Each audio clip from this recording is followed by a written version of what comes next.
이렇게 주제표 또 감사 캠페인 같이 하겠습니다. 감사의 씨를 뿌려 행복의 열매 맺는 교회, 감사의 향기가 되겠습니다. 감사의 꽃을 피우겠습니다.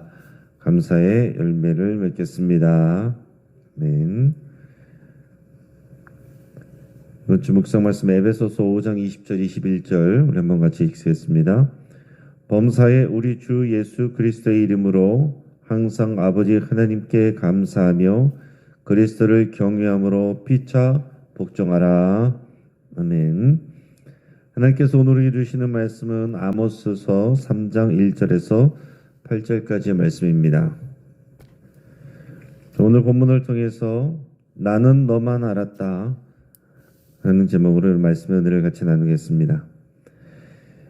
2014년작 영화 니마 그 강을 건너지 마오, 또 이 작품은 76년 동안 함께한 노부부의 마지막 이야기를 담은 다큐멘터리입니다.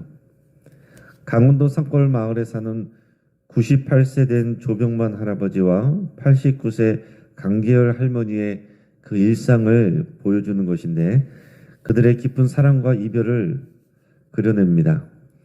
영화는 할아버지와 할머니가 함께 보내는 이런 소소한 일상, 또 서로를 향한 애정 어린 모습, 그리고 할아버지가 세상을 떠나기 전까지의 과정을 담고 있습니다. 특히 할아버지가 세상을 떠난 후에 할머니가 홀로 남아 또 슬픔을 이겨내는 모습이 또 감동적으로 그려집니다. 요즘 같은 세상에서는 찾아보기 힘든 지고지순한 그런 사랑입니다. 처음부터 끝까지 서로가 이렇게 사랑한다면 너무 좋겠지만은 간혹 한 사람만 일방적으로 사랑하는 경우도 있습니다. 이런 사랑을 외사랑이라고 하죠. 짝사랑은 사랑을 받는 대상이 그 사랑하는 사람의 사랑을 전혀 모르는 경우라면, 외사랑은 사랑을 받는 상대방이 사랑하는 사람의 사랑을 알고는 있지만 자신은 사랑하지 않는 그런 경우입니다. 우리 하나님께서는 하나님의 백성과 지고지순한 이런 사랑을 하기를 원하십니다. 그러나 안타깝게도 성경을 통해서 알 수 있는 것은 이스라엘을 향한 하나님의 사랑은 외사랑이 되어버리고 맙니다. 하나님께서는 오늘 본문에서 다른 이를 보지 않고 오직 이스라엘만 알았고 사랑했다 이렇게 말씀하십니다. 서로 긴밀한 관계를 또 약속하고 언약을 했지만 하나님은 배신당하셨습니다. 배신한 이스라엘을 향해서 하나님이 심판을 말씀하시지만 그것도 외사랑의 표현이다라는 것을 우리가 알 수 있기를 바랍니다. 오늘 본문의 1절 2절 말씀 우리 같이 한번 읽겠습니다. 이스라엘 자손들아, 여호와께서 너희에 대하여 이르시는 이 말씀을 들으라. 애굽 땅에서 인도하여 올리신 모든 족속에 대하여 이르시기를 내가 땅의 모든 족속 가운데 너희만을 알았나니 그러므로 내가 너희 모든 죄악을 너희에게 보응하리라 하셨나니. 아멘. 아모스 선지자는 주로 이 북이스라엘의 부유층에 대해서 또 심판을 전했습니다. 근데 오늘 본문에서는 일반 백성들을 포함해서 이스라엘 자손들에게 하나님의 메시지를 전하고 있습니다. 오늘 본문은 이 세 번의 들으라 라고 하는 형식의 말씀 중에 첫 부분입니다. 오늘 본문의 1절에서 보면 이 말씀을 들으라 이렇게 표현하고 있습니다. 이 말씀을 들으라. 하나님께서 애굽 땅에서 구원하시고 인도해낸 모든 이스라엘 자손들을 향해서 하나님의 말씀을 들으라 라고 말씀하고 계십니다. 중요한 건 뭡니까? 이스라엘 자손들이 이 말씀을 듣는 겁니다. 하나님께서 선지자를 통해서 아무리 외치셔도 백성이 듣지 않으면 소용이 없는 거죠. 하나님은 이스라엘 향해서 절절한 사랑 고백을 하고 계십니다. 내가 땅의 모든 족속 가운데 너희만을 알았나니. 다른 사람들은, 다른 민족은 내가 몰랐다. 내가 너희만 안다. 이런 말씀입니다. 여기서 아는 것은 지식적으로 아는 것을 말하는 게 아닙니다. 내가 너희만 사랑하고 너희하고만 이 언약을 맺었다. 이런 표현이에요. 내가 너희하고만 결혼했다. 이런 말씀입니다. 그런데 이스라엘은 이런 하나님을 배신하고 언약 관계에 불성실했습니다. 이스라엘이 언약의 파기자입니다. 그래서 하나님은 내가 너희 모든 죄악을 너희에게 보응하리라 이렇게 말씀하고 계신 거예요. 자, 여러분 신앙생활은 지금도 마찬가지입니다. 신앙생활은 교회 다니는 게 아닙니다. 하나님과의 특별하고 인격적인 관계를 이어가는 것입니다. 주의 몸인 교회 안에서 또 하나님과의 특별한 언약 관계를 이 교회인 성도들과 함께 더불어서 연결되어 누리는 것, 이것이 신앙생활입니다. 자, 하나님은 지금까지 한 번도 변하지 않으셨고 한눈 팔지 않으셨습니다. 오직 이스라엘을 바라보셨습니다. 그러나 이스라엘은 어느새 하나님께 등을 돌렸고 다른 신들을 사랑하고 섬겼습니다. 자, 하나님과 맺은 그 언약의 내용은 이스라엘이 언약에 충실하면 하나님이 복을 주시고 언약을 어기면 재앙을 내리시는 겁니다. 이스라엘이 죄를 짓고 우상을 섬겼을 때 하나님께서 새롭게 결정하시는 것이 아니고 이미 언약을 맺을 때 그 안에 다 들어있는 내용입니다. 그 언약을 파기하면 하나님의 재앙과 심판과 징계가 따라가는 것이 자동적으로 된다 하는 얘기입니다. 그러고 나서 이제 인과율에 따른 7개의 수사 의문문을 이제 말씀하는데 3절에서 6절까지 말씀을 우리 같이 읽겠습니다. 두 사람이 뜻이 같지 않은데 어찌 동행하겠으며 사자가 움킨 것이 없는데 어찌 수풀에서 부르짖겠으며 젊은 사자가 잡은 것이 없는데 어찌 굴에서 소리를 내겠느냐. 덫을 땅에 놓지 않았는데 새가 어찌 거기 치이겠으며 잡힌 것이 없는데 덫이 어찌 땅에서 튀겠느냐. 성읍에서 나팔이 울리는데 백성이 어찌 두려워하지 아니겠으며 여호와의 행하심이 없는데 재앙이 어찌 성읍에 임하겠느냐. 주 여호와께서는 여기까지 읽겠습니다. 6절까지요. 자, 하나님은 이스라엘 백성에게 임하게 될 이 심판의 정당성을 지금 7개의 수사 의문문을 통해서 말씀하고 계십니다. 자, 먼저 6가지가 이것입니다. 첫째는 두 사람이 뜻이 같지 않은데 어찌 동행하겠느냐. 둘째는 사자가 움킨 것이 없는데 어찌 수풀에서 부르짖겠느냐. 자, 셋째는 젊은 사자가 잡은 것이 없는데 어찌 굴에서 소리를 내겠느냐. 자, 넷째는 덫을 땅에 놓지 않았는데 새가 어찌 거기 치이겠느냐. 다섯째는 잡힌 것이 없는데 덫이 어찌 땅에서 튀겠느냐. 자, 여섯째는 성읍에서 나팔이 울리는데 백성이 어찌 두려워하지 아니하겠느냐. 자, 이 내용들은 인과율에 따른 것입니다. 원인이 있으면 거기에 따른 결과가 있다는 거죠. 이건 상식적으로 누구나 다 이해할 수 있는 내용입니다. 자, 그래서 이것을 풀어서 얘기하면 이런 것입니다. 두 사람이 뜻이 같지 않기 때문에 동행할 수가 없다라는 얘기고, 사자가 움켜 잡은 것이 있기 때문에 수풀에서 부르짖는 것이고, 젊은 사자가 잡은 것이 있기 때문에 굴에서 소리를 내는 것이고, 덫을 땅에 놓았기 때문에 새가 거기에 치이는 것이고, 잡힌 것이 있기 때문에 덫이 땅에서 튀는 것이고, 성읍에서 나팔이 울리면 백성이 당연히 두려워하게 됩니다. 이거를 이제 강조하면서 이렇게 표현했다는 거예요. 그리고 이 6가지의 내용은 마지막에 이 내용을 이해시키기 위한 빌드업이라고 할 수 있어요. 그 과정이었습니다. 그 마지막 7번째 수사 의문문은 이것입니다. 여호와의 행하심이 없는데 재앙이 어찌 성읍에 임하겠느냐. 자, 이것도 뒤집어서 풀면 여호와께서 행하셨기 때문에 재앙이 이 성읍에 임한다, 이런 얘기입니다.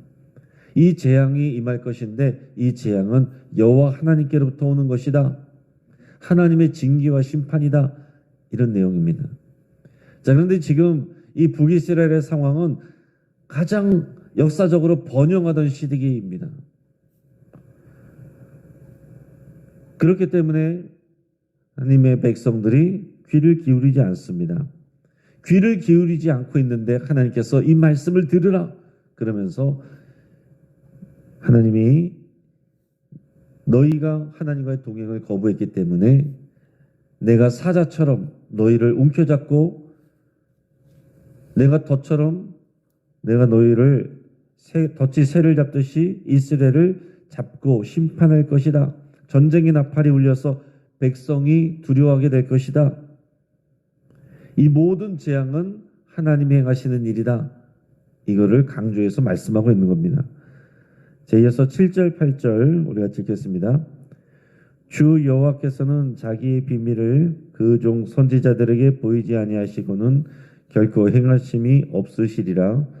사자가 부르짖은즉 누가 두려워하지 아니하겠느냐? 주 여호와께서 말씀하신즉 누가 예언하지 아니하겠느냐? 아멘. 자, 오늘 본문에서는 하나님께서 하나님 당신을 사자로 표현하고 계십니다. 사자. 여기서 사자는 심판하시는 하나님을 표현한다고 할 수 있습니다. 사자가 또 사냥감을 사냥하여 움켜잡듯이 하나님께서 범죄한 이스라엘을 그렇게 움켜잡고 심판하실 것이다. 이런 내용이죠. 근데 여호와 하나님께서는 뭐라고 하셨냐면 하나님의 백성을 예고 없이 징계하거나 심판하시지 않는다라고 그랬습니다.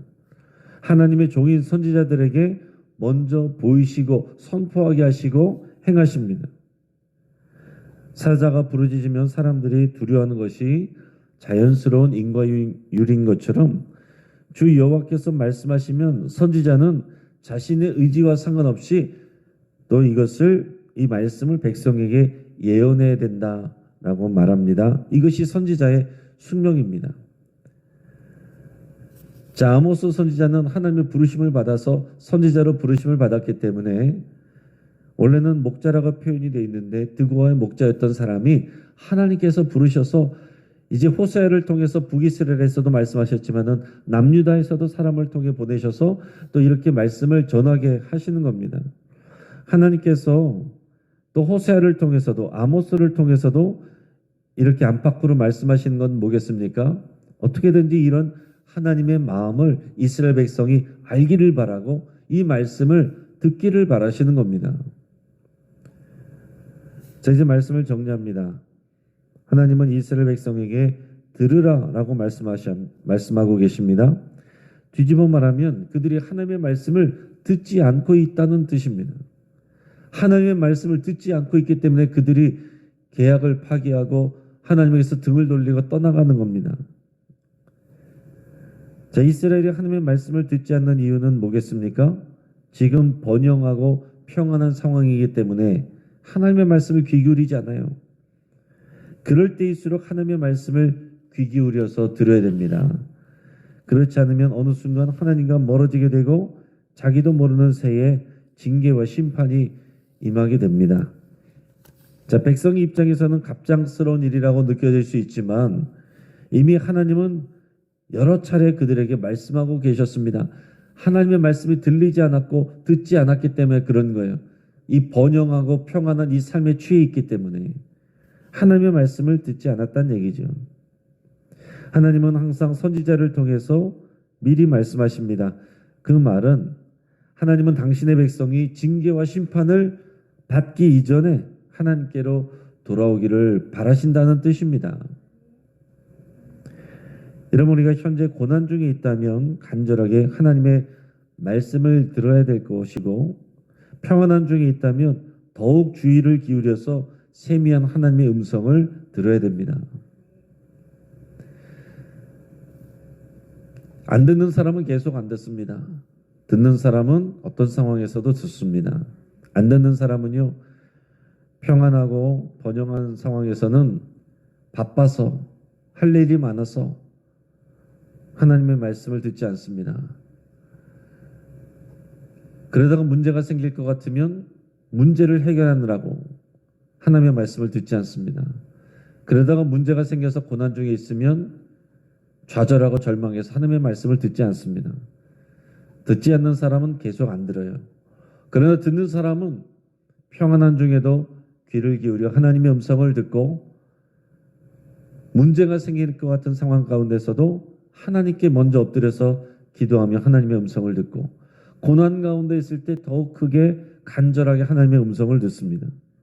하나님의 말씀을 듣는 사람은 사는 것이고 이 말씀을 듣지 않는 사람은 또 제 갈 길로 가게 됩니다. 하나님은 말씀하시면서 뭐라고 말씀합니까?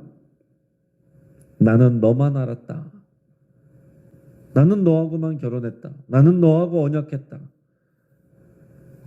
너를 포기하지 않고 그 언약 관계를 회복하기를 원한다. 이렇게 말씀하고 계신 겁니다. 여러분, 우리가 어떤 상황이든지 나는 너만 알았다고 말씀하시는 우리 하나님의 그 마음을 잘 받으시고 그 말씀을 잘 들으시고 그 안에서 또 힘과 소망을 얻으시기를 주의 이름으로 축복합니다. 같이 한번 기도하겠습니다.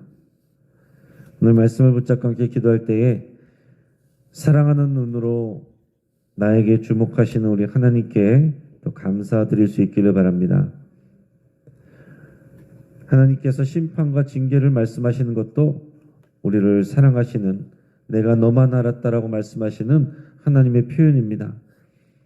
평안할 때 더욱 주의를 기울여서 하나님의 말씀을 듣기로 결단하시고 또 고난 중에 있다면 하나님의 말씀을 더 깊이 또 듣기를 여러분 결단하실 수 있길 바랍니다. 우리 환우들을 위해서 여러분 간절히 계속해서 기도하시고 또 치유를 위해서 여러분 함께 기도하시기 바랍니다. 또 우리 전세대 연합 찬양 기도회가 오늘 저녁에 있습니다.